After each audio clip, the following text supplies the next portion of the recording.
T-Bow Bentleys, Gucci dresses and drop-top compresses. Jewellery making has been big business in the heart of Birmingham since Victorian times. The area is packed with workshops and jewellers selling both antique and modern pieces.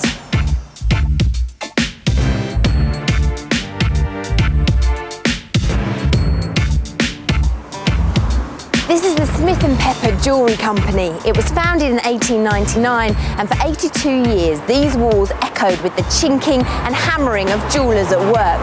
The workshop closed in 1981, but inside little has changed. It was a family firm set up by two brothers, Charles Smith and Edwin Pepper. And Charles's children, Mr. Tom, Mr. Eric and Miss Olive, soon joined the business. Orders flooded in for everything from bracelets to brooches, cufflinks and lockets. This was the office where orders were received. Once registered and processed, they were sent down to the workshop in this lift. Now, upstairs office staff rarely mixed with downstairs workers, so finished jewellery came back up this way for packing and dispatching to the four corners of the globe.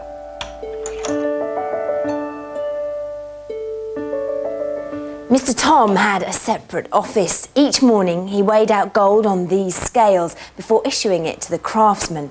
He noted down every piece in this book, and at night finished and unfinished work was weighed back in and then locked in the safe. This was the nerve centre of the company, the workshop.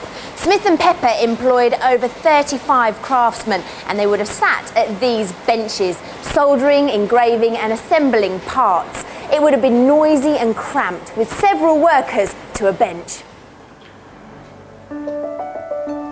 This wall is lined with steel blocks called dies, and they would have been used for punching out shapes in gold or silver. This heavy stamp would have been used to cut out a cross to hang from a necklace. Smith & Pepper made sure no precious metal went to waste. The sinks where workers washed their hands had filters to collect bits of gold from the wastewater.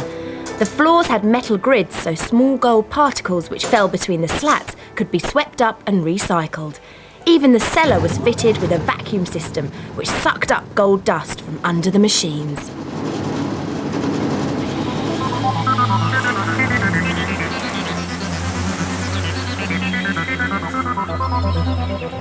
It feels like a forgotten gold mine. Many of the tools and machines similar to the ones here are still used in the jewellery industry today.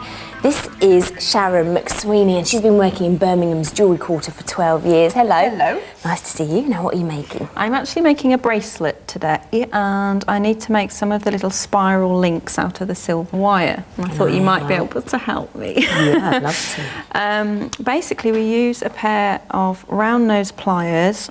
I'm forming a small circle in the centre, and I thought maybe you might be able to finish the spiral off. Okay, great. So I put it flat? Flat, and twist the wire round. That's great. Do you have to press quite hard? Yeah, it's quite springy. That's probably large enough. Yeah. And then you need to snip the wire about there, so you've got a little extra bit. Yeah. And then we need to form another little loop on the end, which is how we will attach it to the bracelet.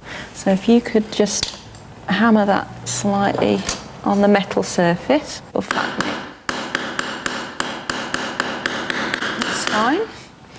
And then what we actually need to do next is to fill that with some silver solder. I needed a really steady hand to drop the piece of solder into the tiny gap. The solder is then heated under a hot flame until it melts and fills the gap. In it goes. Once cooled, the spiral is then attached to the bracelet with a small link. And attach the piece we've made onto the bracelet. Close the gap with the pliers. And there's my spiral. Now we need to clean the piece up. As you can see, this section's quite dirty. And a final polish was all it needed to give it that extra bit of sparkle. Since 1300, all precious jewellery has had to pass a series of tests to check the quality of the metal. Just as in Smith and Pepper's time, the testing takes place at the assay office. First, the bracelet was weighed in and recorded. Then it was time for the chemical test to make sure the bracelet is sterling silver. Just break the surface. Yeah, that's lovely. We tested the metal with drops of potassium chromate, a clear red solution. The blood red colour it turned showed it wasn't coated with any other metals. And we're not getting a colour change, which means it's sterling silver. Once my bracelet had passed the tests, it was sent off to the hallmarking area to get its stamp of approval.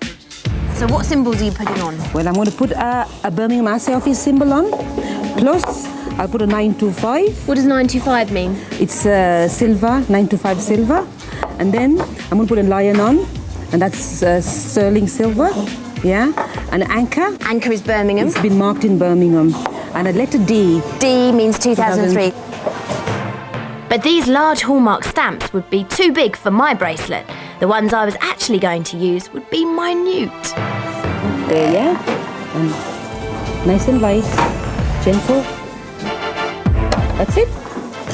Sorted. That's great. Well, it's certainly been through a lot, but at last it is ready to wear. I just hope Connie likes it. Well, there you go. Along with my mate, the perfect Valentine's gift. There you go. Certainly is. Now there's 560 of them. That's a record for